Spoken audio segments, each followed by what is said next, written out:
ইনফরমারের ভুল ইনফরমেশন, তার উপর ভিত্তি করে আপনি একজন এই সম্ভ্রান্ত ডাক্তার, তার সন্তান সবাইকে হ্যারাস করছেন। হ্যাঁ, সবাইকে হ্যারাস করছেন।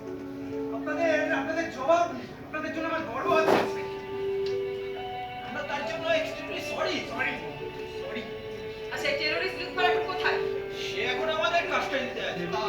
আর আমার ছেলে কাল সকাল 10টার মধ্যে আমরা কেসটা উইথড্র করে নিচ্ছি কোর্ট থেকে। ব্যাপারটা সত্যি দুর্ভাগ্যজনক ডাক্তারবাবু। হ্যাঁ, দুর্ভাগ্যজনক তো বটে। পিতৃ পরিচয়টা যে এভাবে একটা দুঃস্বপ্নের মুখোমুখি দাঁড় করিয়ে দেবে, সেটা আমরা কেউ যত্নে ভাবতে পারিনি। ছোট্টবেলায় জনগণ মানুষের মধ্যে দিয়ে কিনেছি নিজের দেশকে। বাবা শিখিয়েছিলেন তিরঙ্গা পতাকার মর্যাদা, জিন্না লিয়াকতকে বরাবর ঘৃণা করে এসেছি। তারই মূল্য বোধহয় এতদিন পরে চোখাতে হচ্ছে। বিনয় বলো না ইউসুফ, আমার পুত্রমন্ত্রীর বড় দুর্ভাগ্য, জানেন, বড় দুর্ভাগ্য। সে এক মুসলমানের ছেলেকে ভালোবেসে বিয়ে করে ফেলেছে।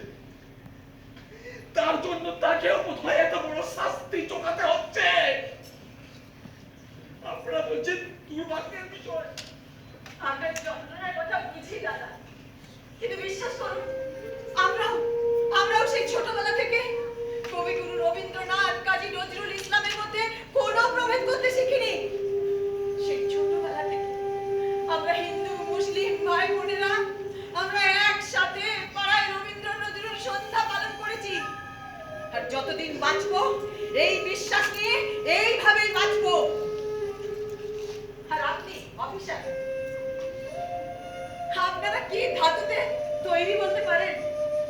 কাজের কাজ তো কিচ্ছু করতে পারেন না। দরকারের সময় ওই টেবিলের তলায়, আর না হলে ওই লেডিস টয়লেটে ঢুকে নিজেদের মুখ লুকান। শহরে তিলোত্তমারা নৃশংসভাবে খুন হচ্ছে। প্রকৃত অপরাধীদের আড়াল করার জন্য আপনারা তৎপর। আর তার জন্য যারা বিচার চাইছে, যারা রাস্তায় নেমেছে, যারা প্রতিবাদী, তাদেরকে আপনারা হ্যারাস করছেন, তাদেরকে আপনারা অ্যারেস্ট করছেন, তাদেরকে আপনারা থানায় তলব করছেন। আরে মশাই, কিছু তো ভালো কাজ